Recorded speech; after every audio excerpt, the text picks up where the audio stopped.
ስደት ላይ ያላችሁ ሰላም አለይኩም ወራህመት ወበረካቱ ቤተሰቦቻችሁን እያስተዳደራችሁ ያላችሁ ሰላም ናችሁ ወይ? ተኔ ጋር አልሐምዱሊላህ እንደውም ሀገራችን አላህ ሰላም ያርግልን።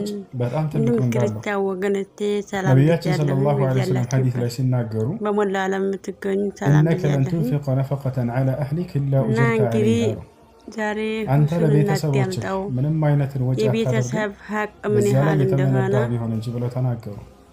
እናት አባቶቻችን ሀቅ ምን ያህል እንደሆነ ቤተሰብን ሀቅ አላህ ምንዋጣ አላህ አድርገን እንትን ከቤተሰቦቻችን ቀልብ ምንወጣ አላህ አድርገን ደግሞ ለእናቶችና ለአባቶቻችሁ ሲሆን ምንዳው ጀነት ቤተሰቦቻችንን ያሉትን በህይወት ያለው ያቁምልን። ወላጆች የመካከለኛው የገነት በነገራችን ላይ በሚዲያ ለነርሱ መልካም የገነትን በር እየከፈታችሁ አባቴ እንደዛ አደረገ እናቴ እንደዛ አደረገች።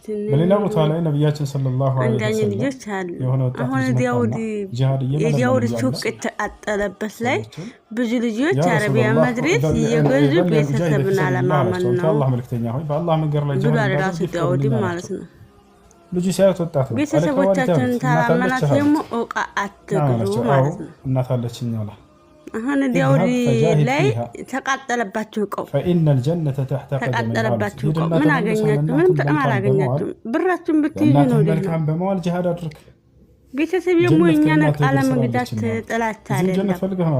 ብር አታባኩ